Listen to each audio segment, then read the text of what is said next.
Viernes, una mala racha de 4 jornadas consecutivas a la baja. Antes de ir con el momentum en los mercados, quería hacer una parada y detenerme en una cuestión que considero bastante importante o bastante relevante, y es saber si están cambiando las preferencias y los gustos de las acciones. Fijaros, entre los pequeños inversores españoles. Darío García, quien conocéis sobradamente, es analista de XTB. Hola Darío, ¿qué tal? ¿Cómo estás? Muy buenas tardes, encantado de verte y saludarte. Muy buenas tardes, Fernando. Encantado de estar aquí otra vez. En primer lugar, Darío, habría que decir que las preferencias de las nuevas generaciones de inversores entiendo que ya no tienen prácticamente nada que ver con lo que estábamos acostumbrados hasta ahora. Efectivamente, llevamos prácticamente varios años, aunque nos pueda parecer que es algo mucho más presente de lo que realmente creemos que es, donde las tecnológicas han venido desarrollando sobre todo una vanguardia precisamente en los aspectos fundamentales y en su actividad corporativa, y que ha supuesto el mayor atractivo y el cambio incluso en las decisiones de inversión de los inversores, no solo a nivel global, sino también particularmente aquí en España. Es cierto que, independientemente de que las búsquedas estén preferencialmente hacia este tipo de activos, luego a la hora de la verdad, a la hora de tomar una decisión de inversión, todavía al menos los inversores españoles, aunque tienen en su lista de preferencias estas compañías tecnológicas y que muchas las conocemos sobradamente y que forman parte, entre otras, del famoso índice FANG estadounidense, finalmente pues acaban decidiendo sus inversiones en base a aquellas que conocen sobradamente y de una manera mucho más amplia, simplemente porque pertenecen al mercado en el que ellos lógicamente suelen negociar de manera regular. Aunque si bien estos hábitos de búsqueda como mínimo y de preferencias están cambiando de manera drástica, todavía a la hora de adoptar una decisión de inversión, al menos los inversores españoles siguen decantándose por los valores españoles. Así que buscan Amazon, buscan Netflix, buscan Tesla, por poner solo algunos ejemplos, pero luego a la hora de jugarse los cuartos, invertir, siguen siendo sota, caballo y rey, bancos y eléctricas, sobre todo en el caso de España. Efectivamente, también hay que tener en cuenta que España es un pequeño oasis en el amplio mundo de la inversión, porque el mercado español precisamente es el que más dividendo reparte en el número de compañías que componen el índice, incluso comparándolas tanto con el S&P 500, con el Nasdaq u otros índices europeos, y ese tipo de política retributiva sigue siendo un gran atractivo para los inversores tradicionales. Sin embargo, es cierto que uno de los principales escollos que está habiendo para poder adoptar una decisión de inversión en compañías estadounidenses, principalmente tecnológicas, es que cuentan con un precio muy elevado desde el punto de vista unitario de precio de la acción, y que en la mayoría de los casos a los inversores minoristas les resulta prácticamente imposible comprar, por ejemplo, una acción de Amazon que cuesta más de $2.000 y que sí ha sido una oportunidad, por ejemplo, con otros splits que hemos visto en estos últimos años, como ha sido en el caso de Apple, que curiosamente se cuela, por ejemplo, en el top 10 de los valores más negociados dentro de lo que es en el broker XTB, y que también ha sido exactamente el mismo ejemplo en el caso de Tesla, que también ha sufrido una gran volatilidad y sobre todo incremento en la liquidez de su negociación, porque al tener un precio mucho más accesible ha permitido que los inversores minoristas de manera agregada hayan podido entrar en este tipo de valores. Ahora te voy a preguntar precisamente por Amazon, porque está en marcha un split, ya no van a valer $2.000, sino que van a valer $200, porque va a ser un split de 20 nuevas acciones por cada una antigua. Pero antes de ir con el tema de Amazon, nos decías que en el top 10 de las preferencias de los clientes de XTB está Apple, está Tesla. ¿Hay alguna europea o incluso alguna española en ese top 10? Principalmente españolas. Tradicionalmente los inversores han apostado por esas compañías que desde el punto de vista del precio tienen un enorme atractivo. Véase, por ejemplo, compañías como del sector turístico, en el caso de IAG, que la ampliación de capital que vimos hace 2 años fue uno de los grandes alicientes para que entrara una cantidad importante de negociación en ese valor. También en los bancos, sobre todo el Banco Santander, el Banco Sabadell, que también, tanto por precio como por su exposición a los tipos de interés, tanto en el Reino Unido como ahora en España se espera con el Banco Central Europeo que suba los tipos, también tiene un gran atractivo. Y luego exposiciones un poquito más arriesgadas dentro del sector de las farmacéuticas, por ejemplo, u otras compañías del sector turístico como Meliá Hotels, o dentro del sector acerero, muy impulsado por la variación en los precios de las materias primas, como ha sido precisamente en el caso de Acerinox. Curioso, fijaros, hoy que es precisamente la compañía de la que todo el mundo habla. Por cierto, que nada, que me manda un mensaje en WhatsApp, mi profesora de matemáticas me dice que haga bien las cuentas en el caso de Amazon con el split. Nada, lo que va a costar... Poco más de $100. Son $100, no 200. Efectivamente. Antes, ¿Tesla es la preferida de los inversores? ¿La más buscada?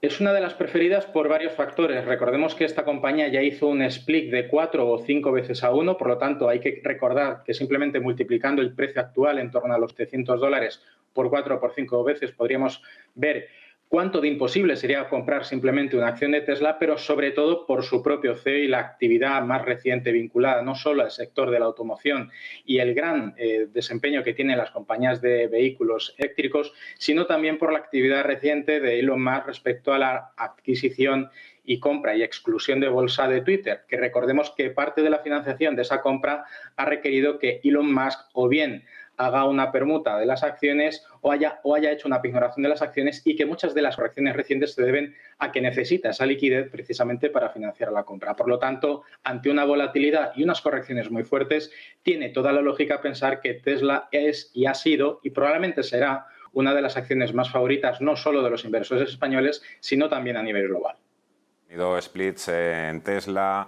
Apple, lo comentabas antes, también en Alphabet, Google. La siguiente en pasar por ese lugar va a ser Amazon. 20 nuevas acciones por cada una antigua, de 2.000 pasarán a costar $100. ¿Cómo crees que va a impactar eso en el precio? Me imagino que, claro, ahí va a haber también más demanda de potenciales inversores, ¿no?, para comprar esas acciones, que es un poco también el gancho, entre comillas, que tienen los splits. Efectivamente, imaginémonos el coste de oportunidad de un inversor con un capital limitado y que, si bien tiene todas las ganas del mundo de entrar en una acción como Amazon, simplemente por el precio de la acción le resulta imposible. Imaginémonos que la capitalización bursátil de Amazon realmente no va a cambiar, simplemente va a haber 20 veces más acciones en el mercado, lo que va a diluir el precio de la acción, como bien apuntabas, hasta poco más de unos $110, $115 por acción. Entonces, ahí tenemos la oportunidad que muchos inversores minoristas han estado esperando y que algunos de ellos incluso han estado aprovechando los instrumentos derivados que a través del apalancamiento sí les han permitido, por ejemplo, negociar acciones de Amazon con un margen del total del precio de la acción.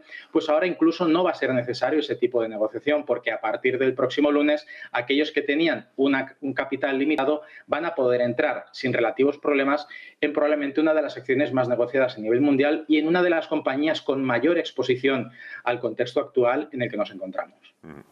Ya que estás con nosotros hoy, Darío,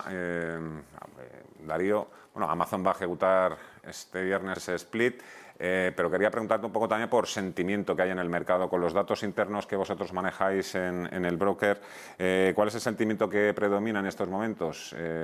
¿Superan los alcistas a los bajistas? ¿Estamos neutrales? ¿Un poco por dónde van los tiros?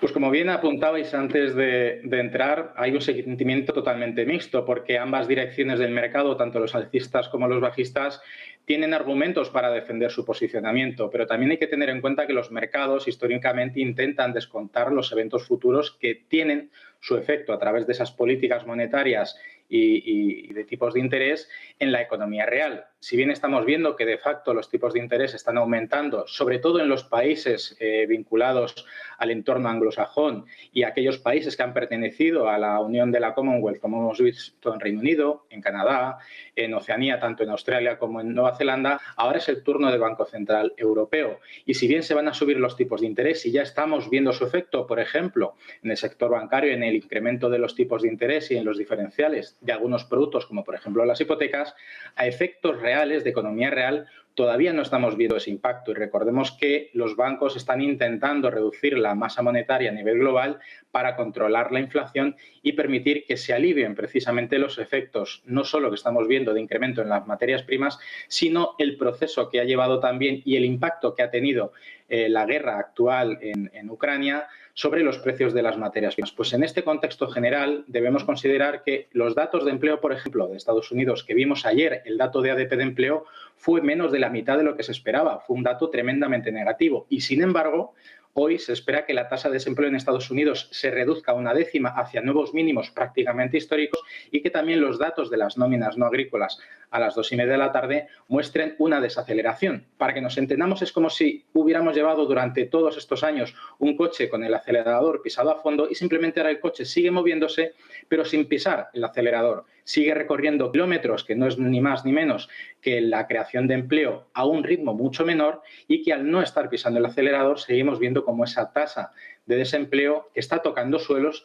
históricamente también ha desembocado en que volvamos a ver alzas en este tipo de parámetros fruto del sobrecalentamiento de la economía, el empeoramiento de los datos macroeconómicos que, por ejemplo, descuentan los datos adelantados de los PMIs, tanto de industria como de servicios, y que ponen sobre aviso, y es la defensa en el argumento de esos bajistas que consideran que los mercados a día de hoy todavía no han tocado suelo. Qué difícil tomar una decisión. Entiendo que aquí lo complicado ya no va a ser inmediatamente cuando se publique ese dato de empleo a partir de las 2:30, sino la interpretación, ¿no?, que hagáis los analistas de ese dato, porque un buen dato de creación de empleo, si baja la tasa de empleo, pues también va a dar argumentos, ¿no?, a los que dicen que hay que seguir adelante con los tipos de interés porque la economía norteamericana es capaz de soportarlo, ¿no?